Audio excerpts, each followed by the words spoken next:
इस कहानी में अनिरुद्ध नाम का लड़का है और प्रिया नाम की एक लड़की है। अनिरुद्ध बड़ा ही सीधा साधा लड़का है। अनिरुद्ध के लिए उसका परिवार ही सब कुछ है। अनिरुद्ध अपने परिवार के लिए कुछ भी कर सकता है, इसलिए वह दिन रात मेहनत करता है और दिन रात मन लगाकर पढ़ाई करता है, साथ ही साथ कुछ काम करता है जिसे कुछ पैसे कमा सके।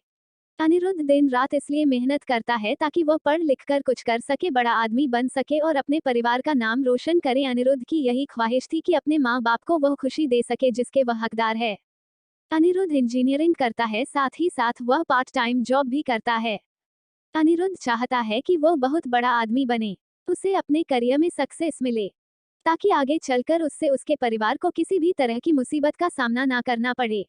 अनिरुद्ध रोज की तरह अपने ऑफिस जा रहा रहता है। वहां आज उसके ऑफिस में एक प्रिया नाम की लड़की ने न्यू ज्वाइनिंग की होती है। प्रिया को देखते ही अनिरुद्ध को उससे प्यार हो जाता है, पहली नजर वाला प्यार।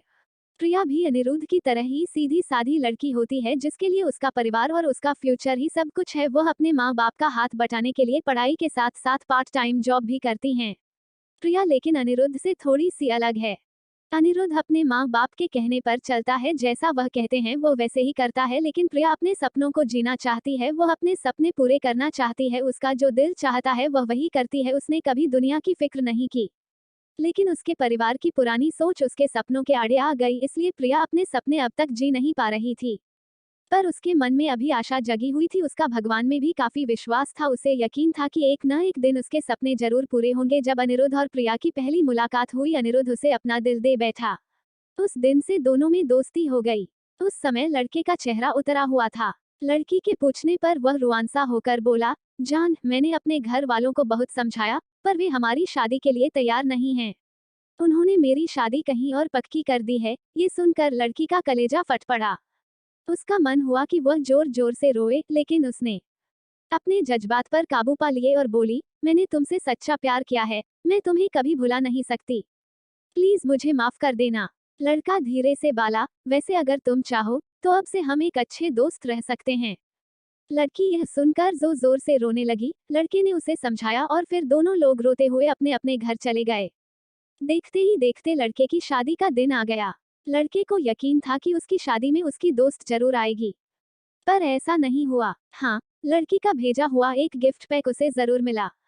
लड़के ने कांपते हाथों से उसे खोला। उसे देखते ही वह बेहोश हो गया।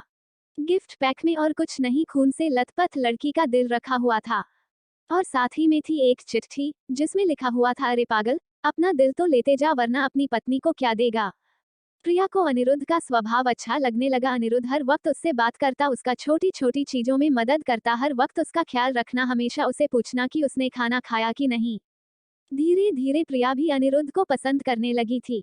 फिर एक दिन अनिरुद्ध ने प्रिया से अपने प्यार का इजहार किया और प्रिया ने भी हाँ कह दी, क्योंकि प्रिया को भी प्यार चाहिए था। वो हमेशा अकेली थी, अंदर से उसे कभी इतना प्यार नहीं मिला किसी से, और ना ही किसी ने कभी उसकी परवाह की। अनिरुद्ध का ऐसा स्वभाव प्यार भरा और परवाह करने वाला देखकर प्रिया ने उसके प्यार को कबूल किया और अपने प्यार का भी इजहार किया। इसी तरह दोनों एक साथ घूमते मिलते, एक दूसरे से बातें करते और अपने प्यार के खुशियों के पल समेटते रहे।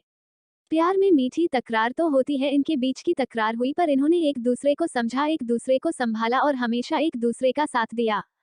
अनिरुद्ध और प्रिया दोनों एक साथ कॉलेज जाते हैं, एक साथ काम पर जाते, जहां जाते हैं हमेशा एक दूसरे के साथ रहते। इसी तरह खट्टी मीठी यादों के साथ दोनों ने एक साथ 4 साल गुजारे। साथ ही साथ प्रिया इंजीनियर बन गया, जिसकी काफी अच्छी नौकरी है, और प्रिया भी एक राइटर बन गई। साथ ही साथ वह अच्छा गाना भी गाती है। अनिरुद्ध ने उसका सपना भी पूरा करने में मदद की, गाना गाने का और अपनी आवाज को लोगों तक पहुंचाने का। इतना समय साथ गुजारने के बाद दोनों के बीच में प्यार बहुत गहरा हो गया। दोनों एक दूसरे के बिना अब जी नहीं सकते थे। दोनों एक दूसरे के दिल की धड़कन बन चुके थे। दोनों ने सोचा कि वह अब अपने अपने परिवार वालों को उनके रिश्ते के बारे में बताएंगे।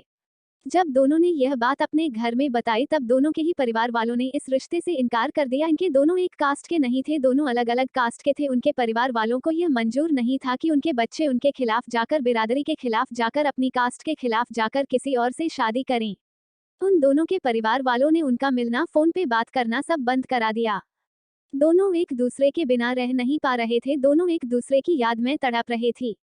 दोनों एक दूसरे को मिलने के लिए बेचैन थी।